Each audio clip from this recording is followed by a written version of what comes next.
Hello and welcome to my review of Wonder Woman 1984, which is also my first YouTube video.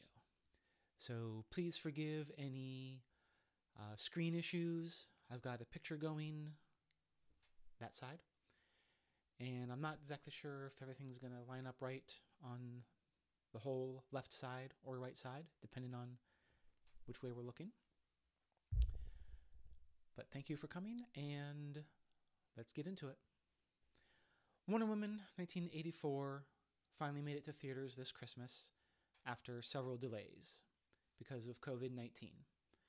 And like most people, I also had to watch it with HBO Max because all my local theaters were closed also because of COVID-19.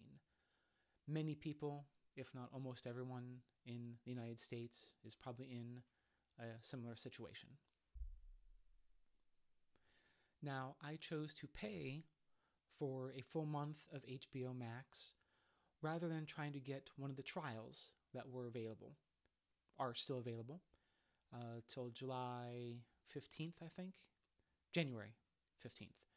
I think you can sign up for a free trial of HBO Max through various television providers. I have Hulu. I could have done that, but it's only $15 a month. I would have paid $20 to go see the movie at the theater, including my drink and nachos that I would have gotten. So I definitely paid the $15. I kind of want the movie to get credit for my sign up for HBO Max. I signed up, watched the movie right away, and it's the only thing I watched on that day. I checked a couple other things to add to my list that I can watch throughout the month, but I wanted Wonder Woman to get the credit of why I signed up. Of course, almost everyone signing up that day would have been for Wonder Woman, but I wanted it to get the credit. So, and there are a few other good things on HBO Max. DC Titans looks okay. Actually, Doctor Who. I can do that on Netflix using a VPN that I have, but might as well use HBO while I have it, just sticking in the country. I'm going to start off with a quick and easy review, basics on the movie, and then get into some opinions, issues, things I noticed in the movie that will include spoilers in that part. But for the basic review, yes, it was a good movie. I usually don't watch a whole lot of movies that I don't think I'm going to like. So I'll be very surprised if very many movie reviews I come back saying it's a bad movie or tell people not to watch it. But definitely liked Wonder Woman 1984. Was it as good as the first movie? Very few sequels are. I did have high hopes for it. The previews looked pretty good, and those were very good. But overall, it wasn't quite as exciting.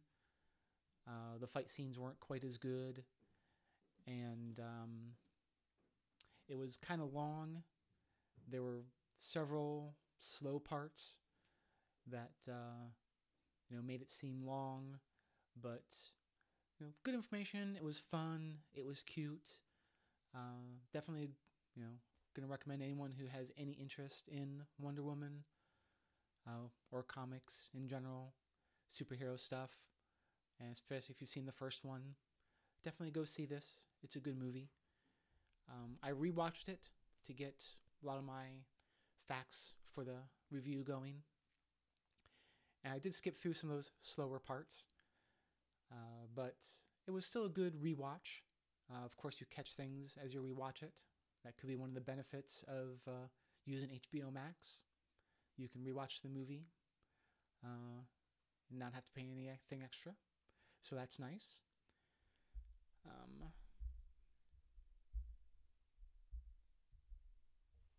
If you've seen the previews, they show a mall scene where there's a fight. That's how they kind of reintroduce her in a fighting system.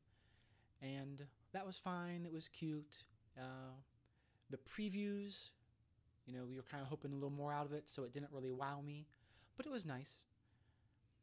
And of course, Chris Pine came back for this movie, came back from the dead, and their time together on screen was very good. They definitely have a good interaction. It was funny. That's kind of where they worked in most of the comedy for the movie. Again, if you saw the previews, they show him trying on clothes for the 80s, and she's showing him some art, and he looks at a trash can, and he's like, "Oh yeah, I can see that," and she's like, "Oh no, that's just a trash can." Oh, okay, yeah, I got it. So that was fun and everything, and but yeah, the movie was good. I rewatched it. I'll probably rewatch it again, I'm sure. I definitely got this month going, and I'll rewatch, or I'll get HBO again for Godzilla versus Kong and different stuff. And other times I'll probably rewatch it, but I might not rewatch it as much as I rewatched the original. If I watched it several times, I'll rewatch it again. Okay, from here on, start the spoilers. So if you haven't watched the movie and you don't want any spoilers, thank you for watching, and I'll tell you to stop watching right now, go see the movie, and then maybe come back and catch my opinions. If you don't care about spoilers, or you're here for the issues, opinions, and other little things that I noticed, thanks, and let's keep going. I'm not going to explain every single detail about what I noticed, because maybe a lot of people are watching when they haven't seen the movie, so I don't want to spoil every single thing. Just give you the basics on even what I saw. And there's a lot that didn't get any closure on with the movie. So again, I don't want to spoil too much of that. Now, the bad guy in this movie is actually an object more than anything else. It's a wishing stone, where a businessman gets this wishing stone, and then he starts wishing for things, more power, more money, of course, and then he gets the power of the wishing stone himself, and to continue his own more acquiring of power and wealth, he starts granting other people's wishes. Because the curse of the wishing stone is that it also takes something from you. It's like a classic story of various other tales like this. Genie in the lamp, often there's a trick with that. In the movie, they refer to the monkey paw. I think I've kind of heard of that before too. But you wish for something, it's granted, but it takes something away from you. Maybe you don't wish for money or wealth because you already have that. You wish for something else, so it takes your wealth, your money, or possibly your humanity, depending on what you wished for, maybe how strong the wish is or has to be to grant what you wished for, and things like that.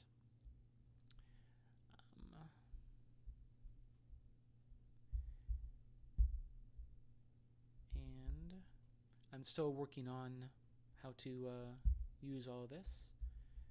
So here is a picture of the wishing stone being held by the businessman, Maxwell something, don't remember his last name, but this is the point where he's just about to wish to become the actual wishing stone, so he has its powers.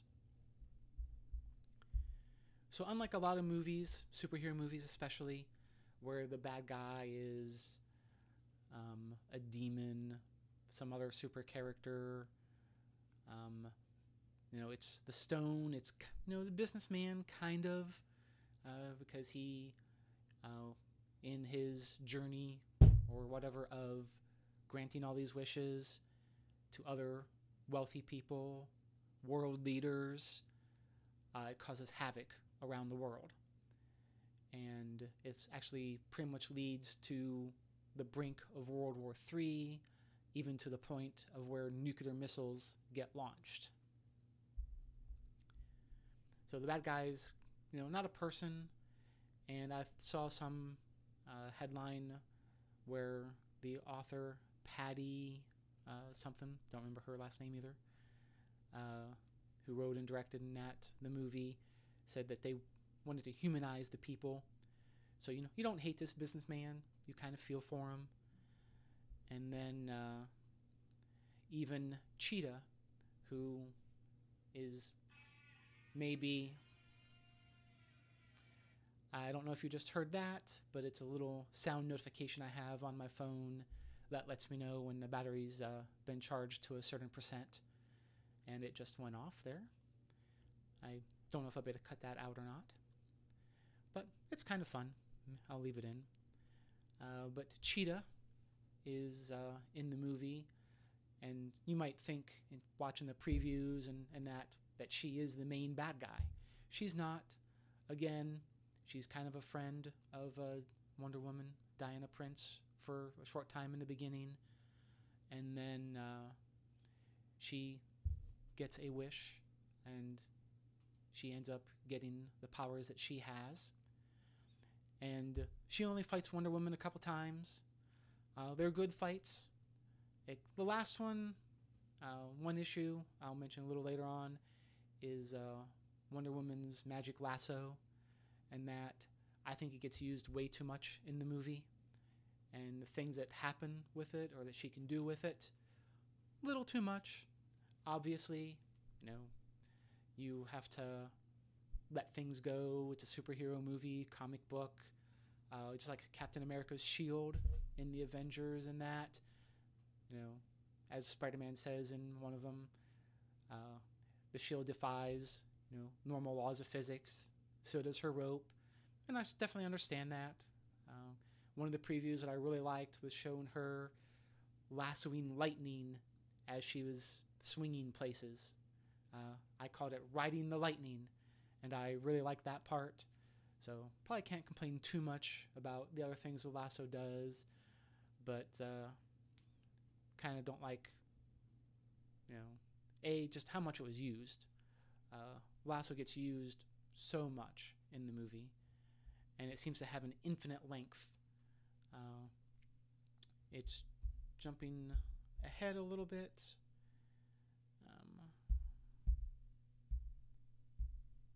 Those are some other things I was going to show. Here's her using the lasso to grab a plane that's flying thousands of feet away from her. So a rope lasso that's 20 feet or something.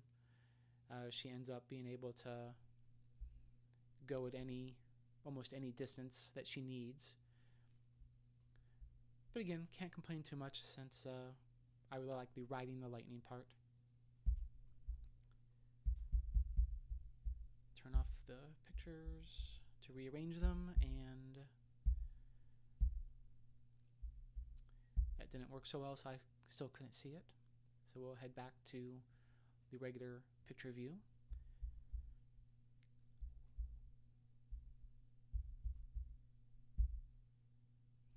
Now, one of the first times you see the wishes being granted are when Diana and Cheetah, whose name is Barbara Mandova, I think, they're looking at this stone. Wonder Woman reads the writing on it, and they kind of get the idea that it's supposedly can grant wishes, and they're like, oh, hi, yeah, wouldn't that be great? And another coworker comes by and touches the stone, and he's like, I wish I had a coffee. And when that happens, you can see a little bit of hair movement in the girls, and barely hear some wind blowing, which are the signs that the wish is being granted. And then as he walks away, someone offers him a free coffee, so the wish was granted. And then as he completely walks away, you can hear a little bit him being like, ow, that's hot. which was the price he had to pay for getting that coffee.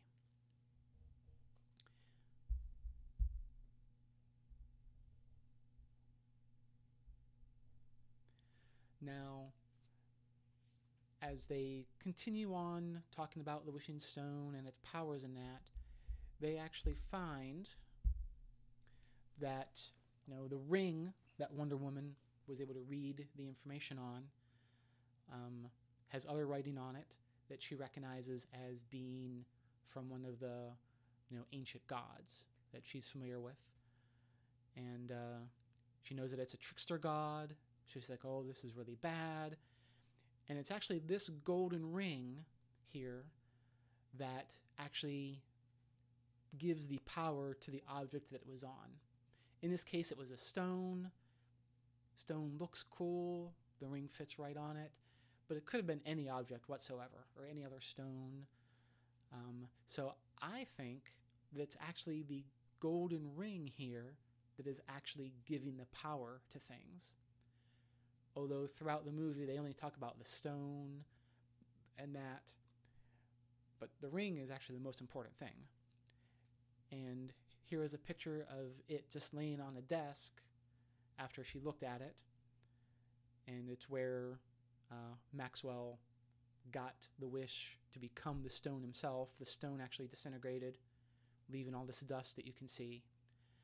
And Wonder Woman and Steve, or Diana and Steve at this point, they just walk away. They leave this ring that, whether or not they think, or in the whole movie they don't actually give this any more credit, it's all to the stone. So whether they think what I'm thinking or not, that this ring is what gives power to things, it still has this writing and information on it from an ancient evil trickster god that she freaks out about when she sees it. But she just walks away and leaves it on the desk. So I even wonder if that might come back in a future movie or something, where someone gets that and puts it on something else and reuses it.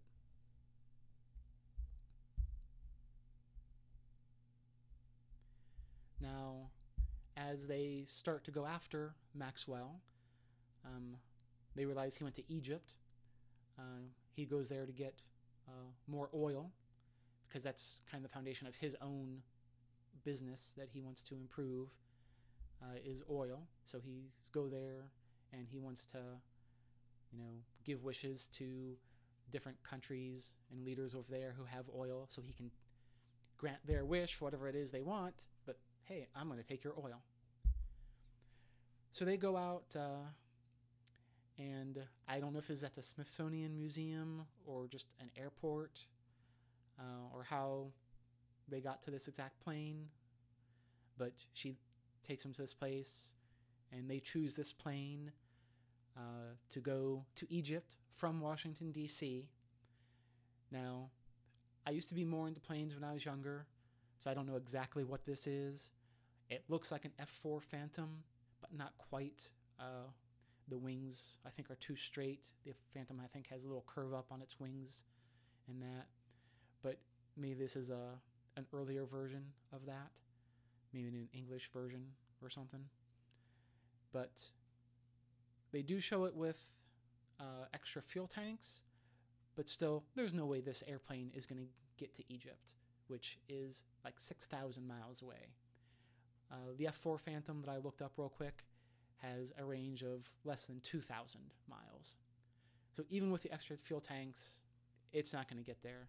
So that's a little thing that I'm like, come on, what are you guys doing? I'm not going to mentioning a part in the movie where, again, they showed in the previews, there's a truck convoy that she gets in a fight with, and they show her flying up over at a point. But before that, she gets out of a car they're in and starts running to get to this convoy. And right when she gets out of the car, it looks kind of weird. When I rewatched it, it didn't look quite so bad, but somehow when I watched it originally, the part where she got out of the car and started running just looked a little weird, kind of threw me off. Um, so, but it didn't look too bad afterwards. So I'm not mentioning that. And after that, they actually showed her doing like the classic Wonder Woman run that you saw in the first movie, with her almost like a flash run with her hands going, which looks kind of cool.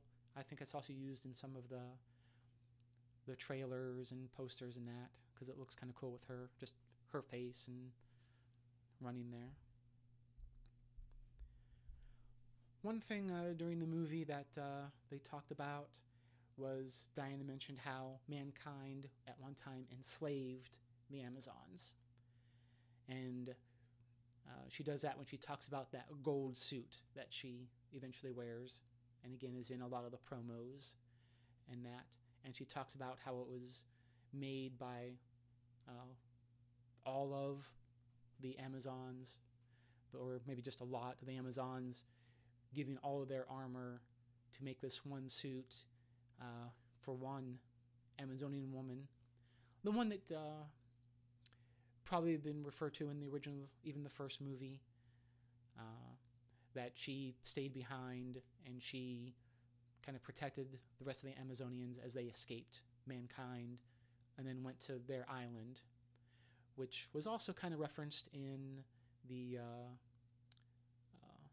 Justice League, I believe.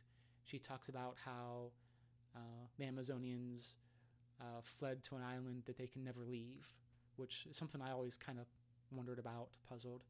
I haven't watched, or I'm not a big comic book person, so I don't know all the Wonder Woman lore, don't know all the history and all that stuff, just what you get in various TV shows and movies that have been around. So I was always kind of puzzled about that. So she brought it up here, and when she, left, and after her Wonder Woman movie, her stint in World War II, or World War One, it was World War II, I think. She found this golden suit, but she never found what happened to the original Amazon it belonged to. But I always wondered if the Amazonians are so powerful, because they're all, much stronger and capable than normal man. Man in general, like mankind, not just, male men, man. How did mankind enslave them? So again, that's a little brush over. Again, if you're more into the comics and that, there's probably a lot deeper into that. Now, if you're another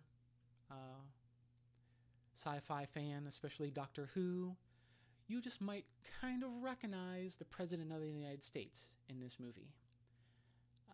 Even if you don't recognize him from that, you might get the idea that he's either supposed to be Richard Nixon, or at least he sounds like Richard Nixon in that, which he definitely does. Look a little bit, but mostly he has the cadence in that, and kind of even does a voice of Richard Nixon. And if you are a Doctor Who fan, yes, you're probably thinking now, he is actually the same actor who played President Nixon in Day of the Moon and The Impossible Astronaut. A couple of my favorite episodes of Doctor Who. Of course, there's so many, which one day I will plan on doing a Doctor Who favorite episode, which there's already a million of those out there, but I'll add mine to it. So that's kind of cool, recognizing him as being in that. And it looks like he's played the president and that kind of figure in other things as well. When I talked about her rope lasso earlier, I thought it was used a little too much, and different things it could do kind of had problems with. But I did like the way it was used in another fight scene that they show in the previews. You can't tell in the previews, but it actually takes place in the White House when she tries to go and stop Maxwell from granting wishes to the president. And they show her twirling it like a propeller to repel bullets and that, which I like very much. Don't actually have a problem with that. And I've mentioned how I did like how she used the rope to ride the lightning, which I think is coming up a little bit after this particular part of the movie. So I probably really shouldn't complain too much about the way the rope gets used, when one of the things I like is the most absurd. And after another part, she is trying to make her way back to stop Maxwell again. And at this point, it's like she can hear people's wishes being made. Now, he has incorporated some new government satellite system that he saw when he was in the White House as a way for him to grant wishes to everybody all at one time. So maybe, she was being affected by that. And again, since she's got all these powers, she was able to pick up on that. But I was kind of like, come on. They were already showing us hearing, or showing him granting the wishes, and other people. It didn't really need to show it with her, like she could hear it or not.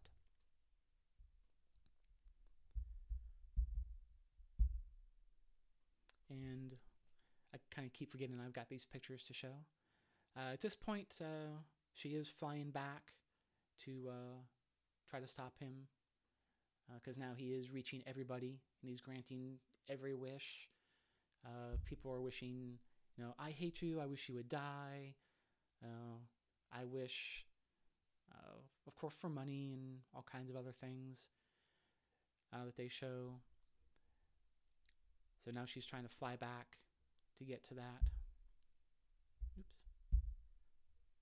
Some of you may recognize that picture as well, which I guess I'll get to. I thought I had a couple others before I got to that.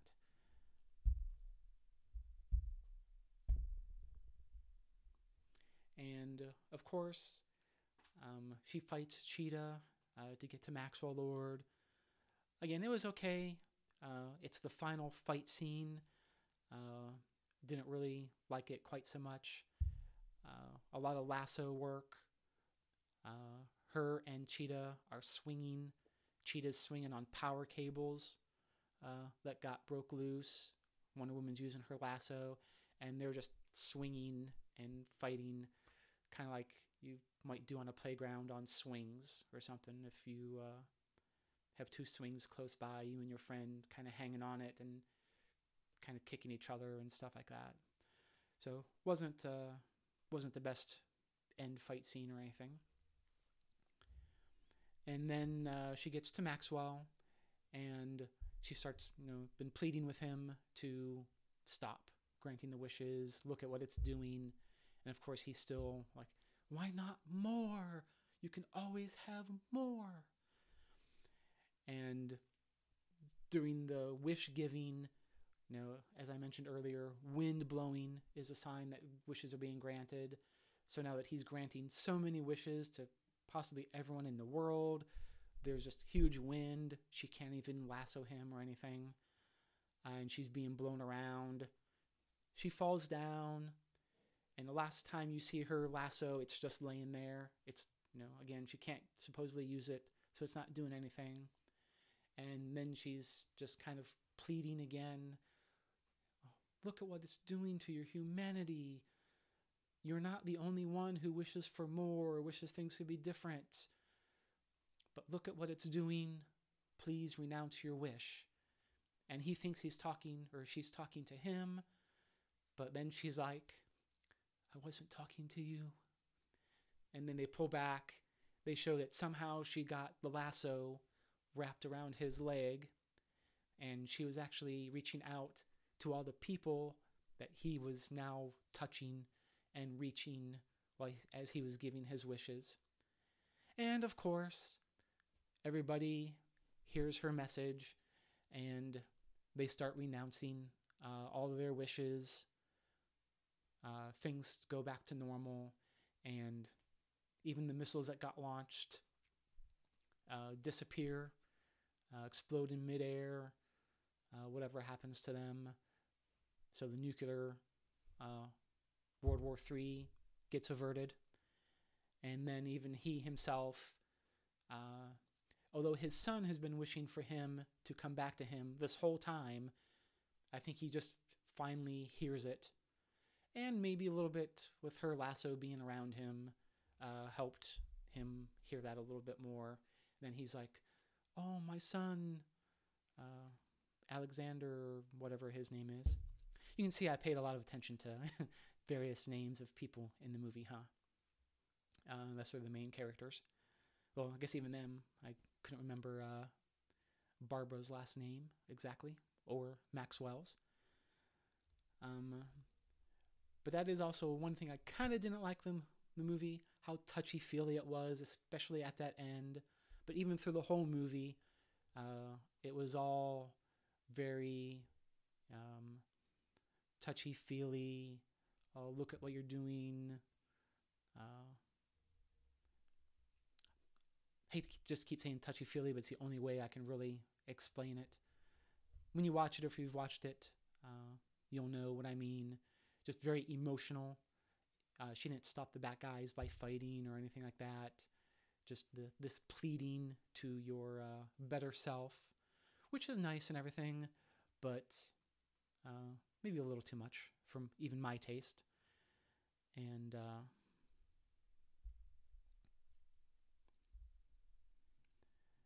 then one question I have about all that is, did everybody in the world who supposedly was making wishes renounce their wish for everything to go back to normal? I highly doubt that. And does it go as far back as the coffee guy? He had a teeny weeny wish, teeny weeny payment, him getting burnt by some hot coffee. But did he have to renounce his wish for everything to go back to normal? They don't really talk about that. They do show Barbara not being Cheetah any longer, because even she renounced her wish. But they don't show anything else with her or Maxwell. Did he get arrested or have any kind of consequences for all this stuff that he did?